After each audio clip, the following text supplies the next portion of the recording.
The mission of Bethany Baptist Church is to make, mature, and multiply followers of Jesus Christ from all peoples and generations. We're going to, again, invite all the youth to come and have a seat on the front two rows. We don't want to force you to do it, but just give you that invitation again to come. As we start our Lenten journey, we are focusing on the resurrection of Jesus Christ.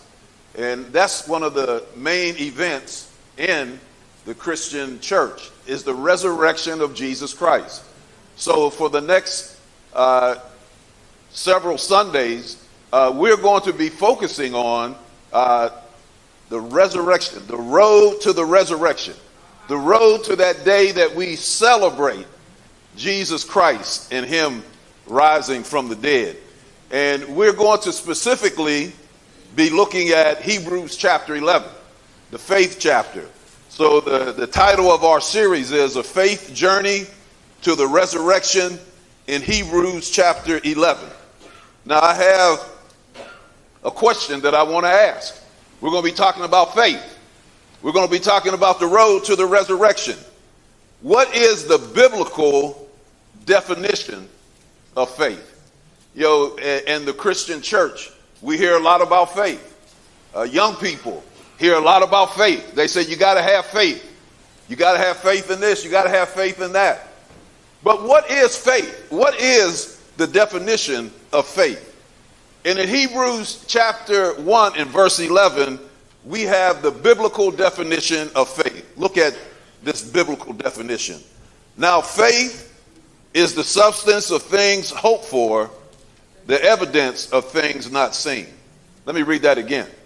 Now, faith is the substance of things hoped for, the evidence of things not seen.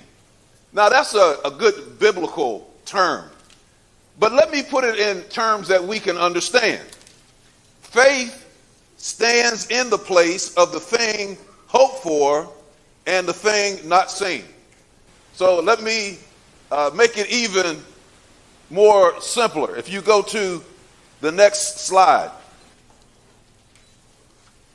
And in the next slide, what we see here is what you are sitting in now. What? Oh, I need somebody to hear me. I need somebody to hear me this morning. What you are sitting in now. We stood out one cold, I believe, December morning, and we had shovels, and we stuck them in the ground. I believe it was, these guys, I tell you what, the camera people, when I move too far outside the camera, I can see them kind of getting, let me make sure I stay in. I believe it was somewhere over there by that wall that we gathered outside as a church.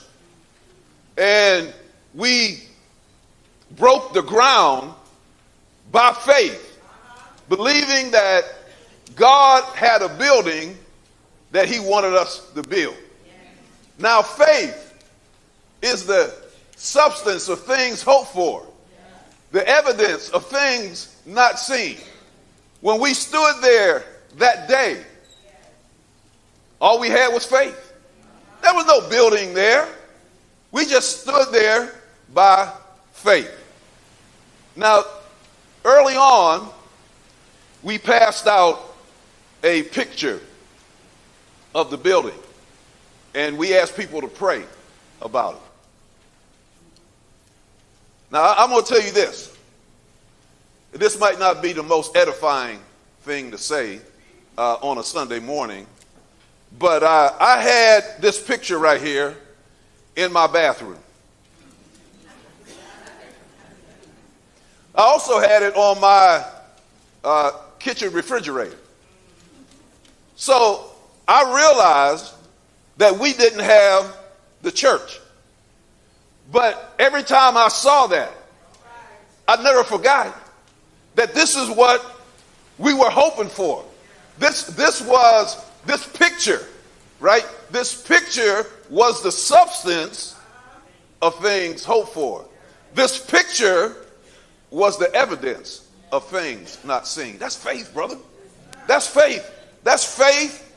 When, go back to that slide before, that's faith. When you can stand on nothing.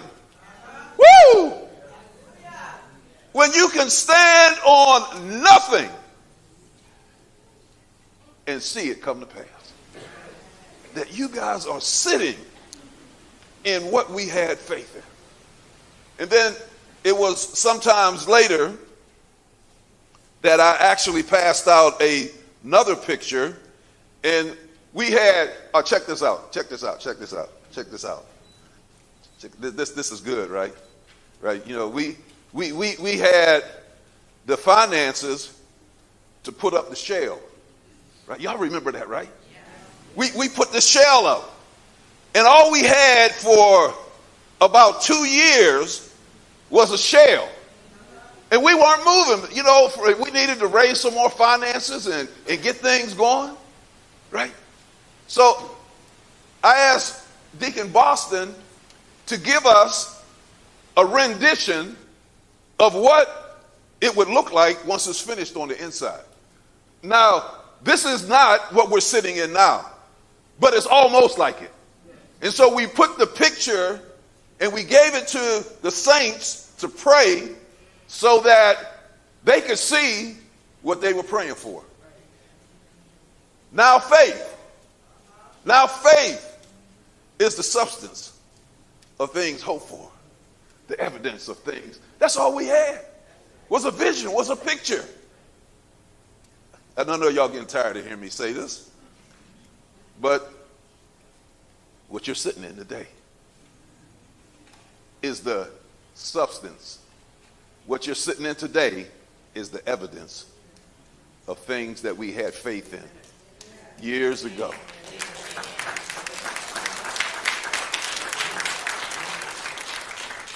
And actually, we started this campaign back in about 2010, 2011. And so it's been, all those years. And we finally got in here a couple years ago. But saints, and so what I'm trying to say is that sometimes in your life, you got to have faith, and you can't lose sight of what it is that you are working for. If it's a college degree, if it's writing a book, if it's getting that job that you want, if it's raising a family, you can't lose sight. You got to have something to take the place until you get the thing. And so that's what we're talking about for the next couple weeks. Faith. Faith is what we're talking about. And this morning, we're going to look at Abel. You remember Cain and Abel in the Bible. And so this morning, we're going to look at Abel's faith. And so we have a little introductory video that I want to show. And I'll come back and say a few things.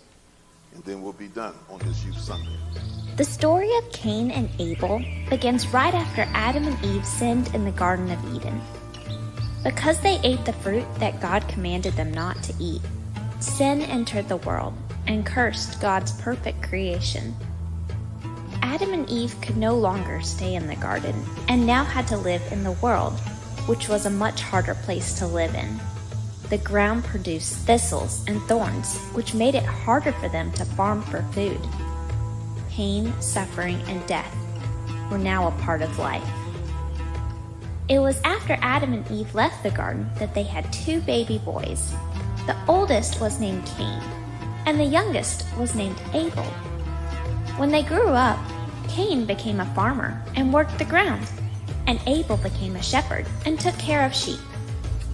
In the course of time, both Cain and Abel gave offerings to God.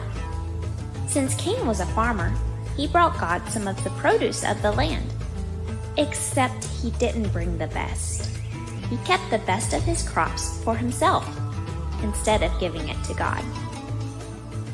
Abel also presented offerings to God, except Abel brought the best that he had. He gave God the firstborn of his flocks and the best of his sheep. When God looked upon the 2 offerings, he was happy with Abel's offering because Abel trusted God and gave him the best. But God was not pleased with Cain's offering. Cain was furious that God was more pleased with Abel. The Lord saw how Cain was feeling and asked him. What a story that we find in the early chapters of our Bible.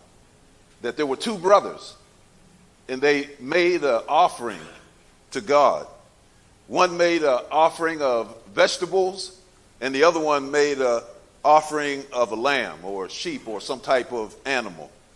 And God had respect for one offering, and the other offering he didn't respect.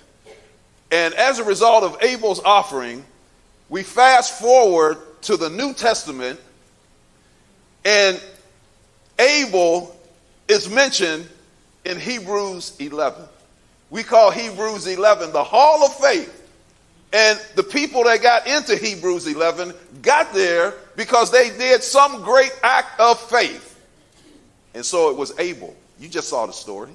Cain and Abel. You know, going back to the early parts of the Bible.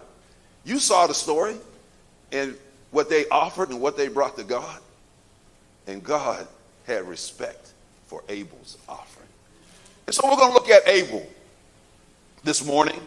And I have four things I want to share with you. People started letting me know that, Pastor, you need to start passing out notes again. They say, we need to get the notes again. So starting this week with this series, we're going to reinstitute, before the pandemic, we pass out notes every Sunday. And once the pandemic hit, we stopped. So a lot of things are starting back slowly. So the passing out of the notes are being kicked back into gear. And so if you want to follow along on the screen, or you want to follow along on your notes, and I tried to leave some extra room. So if you want to write some stuff down, write some things that God might speak to your heart about, or maybe some side notes that you would have the opportunity to do that. But the first thing that we see is that Abel had obedient worship. Obedient worship. Look what it says in Hebrews chapter 11 and verse 4.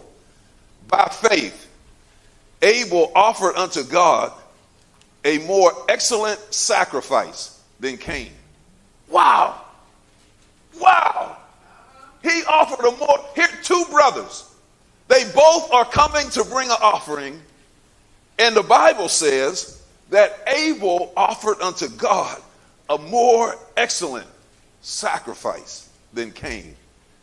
Obedient worship. Obedient worship. What does that mean? It means three things. It means that his sacrifice was offered by faith. That he believed in God. He believed in what God said. You can't touch God. You can feel him moving, but you can't feel God, right? God is a spirit. And so the only thing that we have to help us is faith. When you think about how many senses do we have? 5, right? And when you think about your 5 senses, what do? They bring you in touch with the world around you. That you can see the things in the world around you. You can hear the things in the world around you. You can touch the things in the world around you. You can smell the things in the world around you. Your 5 senses, they bring you in touch with this world. It enables me to see this pulpit, to touch this pulpit. It enables me, if these flowers were giving off a scent, to be able to smell these flowers, right? That my senses help me to do that. But what helps me get in touch with God? It's that 6th sense. And everybody don't have it. You don't have that 6th sense unless you're a child of God.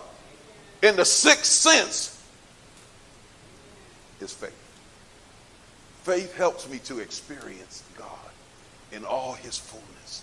And so Abel had faith in God. And his sacrifice, it says, was excellent. that in the eyes of God, that Cain brought vegetables, Abel brought an animal sacrifice, and when God looked at both of them, he said that Abel's sacrifice was more excellent than Cain. It was far greater spiritually. It was far greater in value. And somebody had mentioned it earlier that Abel brought the best. And Cain maybe held back a little bit. But it's that third point that I believe is the most important, and that his sacrifice was in obedience to God's instruction. You see, I believe as we look at Genesis chapter 3 in verse 21, where God already required an animal sacrifice. Because when Adam and Eve sinned, what was the first thing that God did? He killed an animal. And he covered them with the skins. And I believe that Adam and Eve told their sons and said, the sacrifice that pleases God is an animal sacrifice. Now that's my belief. Some theologians may disagree with that. Some people may disagree with that. But that's what I believe. And so I believe that the reason that God rejected Cain's offering is because he didn't bring an animal sacrifice. Well, you'll say, he could have took him to his brother Abel and said, you raised the sheep. Woo! Let me give you some of the best fruits and vegetables that I have. Let me give you the first fruits of what I have raised. Let me give them to you for a sheep so that I can offer an animal sacrifice and that God would be pleased. That God would be pleased. He had obedient worship. And so Abel's heart was right with God, but Cain's heart was not. Abel's heart was in bringing the best. Cain's was not. Now, I'm going to ask a question, and I don't want the young people to answer it because I know how some of them might answer. Right? But the question I'm going to ask, all right, watch it now. Do you get bored when you come to church? All right, but hey, I tell you what, I'm a prophet. Didn't I tell you that was? I told you that was going to be the answer, right? All right. So I'm not going to talk so much to the maybe kids, even though I am talking to you. I'm going to talk to the adults. If you get bored when you come to church, have you ever thought about that that's an indication of your heart? Just go back to Cain and Abel. Why did God respect Abel's offering and reject Cain's offering? Because Cain's heart was not right with God. Abel's heart was right with God. And so when we think about the fact that maybe we come to church and we say that, man, I don't get anything out of coming to church. It's just a waste of time. Is that an indication of where your heart is at? I think of this lady that came to Jesus, and she wanted Jesus to bless her. And Jesus said that, he had to take care of his people first, and then he'd take care of others. And the lady said, even the dogs can eat the crumbs that fall from the table. And I'm saying that they saints, no matter how boring the speaker is, right? I mean, the speaker might be so boring that it's almost like sitting there and watching paint dry on the wall, right? That's how boring the speaker is. I mean, you say, I might as well be sitting here watching paint dry on the wall. That's how boring this guy is, right? And the fact of the matter is, if you come in your heart and you are looking for, somebody hear me now. Somebody hear me now. If you are looking for just a crumb, if you are looking for a crumb, you might not be looking for a loaf of bread. You might not be looking for a slice of bread. You might just be looking for a crumb. I guarantee you that God will give you a crumb if you come with that heart. So keep in mind, in your worship a lot of times is an indication of where your heart is at. Of where your heart is at. he had obedient worship. I like this right here. He had an outstanding witness. He had an outstanding witness. Look what Hebrews 11:4 says. By which he obtained witness that he was righteous. That his witness, that people looked at him and saw that he was right with God. And when you look at your life, I'm not saying that you got to be a saint. I'm not saying that you got to be some holy roller. I'm just saying, do you basically do the things that are right? Do you make right choices? In school, do you make right choices? When you're at home by yourself, do you make right choices? It says that he obtained witness that he was righteous. Now let me share with you two things that are going to blow your mind, because it blew mine. Jesus Christ gave witness to the righteousness of Abel. In Matthew 23:35, Jesus called Abel righteous Abel. Man, when you got Jesus Christ giving a witness about you, you must be doing something right. And not only that, but the Apostle John in 1 John 3:12 gave witness to the righteousness of Abel. He called him righteous Abel. So here's a guy that appeared in the Old Testament just for a couple verses. And all of a sudden he got 3 references in the New Testament. Wow.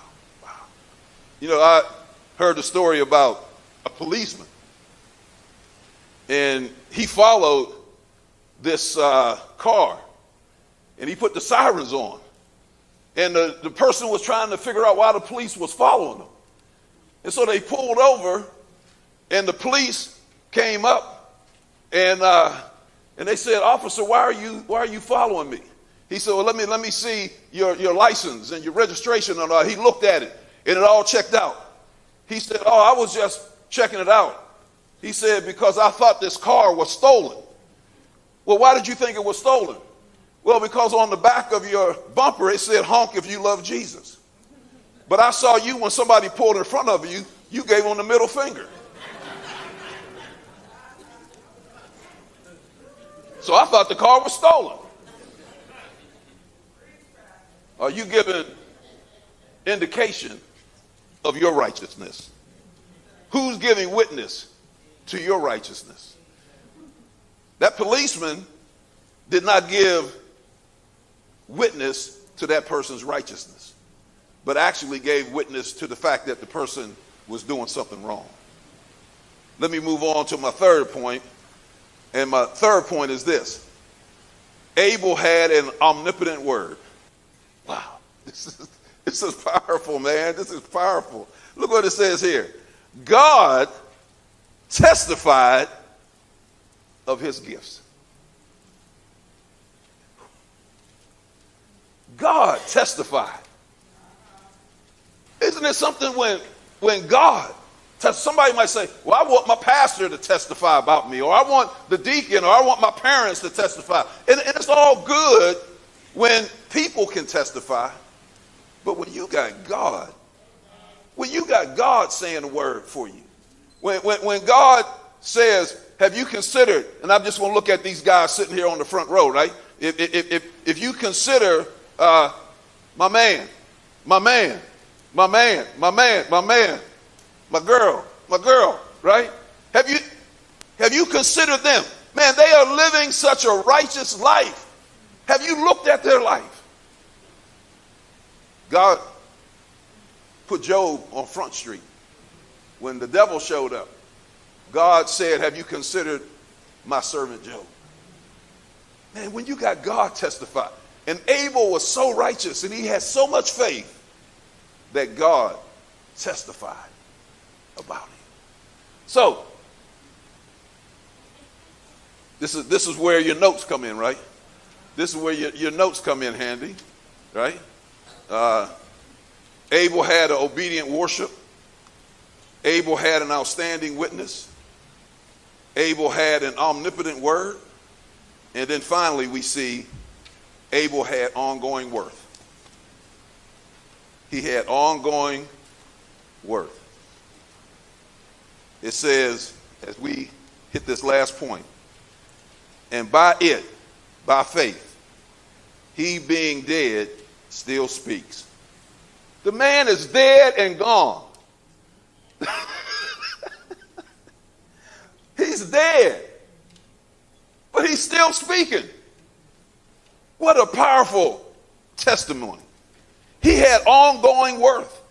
Abel has ongoing worth because he continues to speak even though he's dead. Do you know that when you leave this life, that you are going to continue to speak? Notice the verses that I have up here, that you will speak. Your life will still speak when you leave here. Proverbs 10:17 says, the memory of the just is blessed. Wow. The memory. Those who have died and lived a good life and lived a righteous life and lived to try to help other people, that your memory will be blessed. That people will think about you and they will say, wow, that was a good person. That person, was an outstanding individual. But notice what it says here. Your life will speak something positive or your life will speak something negative. Because it says, the name of the wicked shall rot. Shall rot. Your name is going to rot on this earth in negativity, in wrongdoing. And so we need to realize that we are building a name for ourselves while we're here. And it says that even though Abel is dead, he still speaks from the grave. And then I'm going to close with this quote by James Moffat. If you put it up there on the screen. It says here, death is never the last word in the life of a man or woman. When a man or woman leaves this world, be he righteous or unrighteous, he leaves something in the world. You can think about the youth. When you leave your school, when you graduate from one school to the next school, from grade school to junior high, from junior high to high school, graduate from high school, you want to leave something behind, right? It's going to either be a righteous or unrighteous testimony, but you're going to leave something behind. He may leave something that will grow and spread like a cancer or a poison, or he may leave something like the fragrance of perfume or a blossom of beauty that permeates the atmosphere with blessing. You're going to leave something behind. Cain left a rotten name behind. Abel left a blessed name behind. And so as we look at our faith journey to the resurrection, Abel's faith speaks to us about how obedience in our worship, which is our adoration, our giving, and our serving, is pleasing to God and is a witness to others. So as we move towards the resurrection, think about obedient worship. That during these next couple weeks, Lord, I want to be obedient in my worship to you. Before Pastor TL comes and gives the gospel invitation, I've asked the choir if they would come and sing a song that is related to our message today. And the song is, We've Come This Far by Faith. And so I'm going to ask that as we sing the song, that if you can, would you stand? If you can. If you can't, we understand that. But if you can, would you stand? And let us sing the song, We've Come This Far by Faith. Think about Abel. Abel has left a witness for us to follow. He has left a faith witness for us to follow.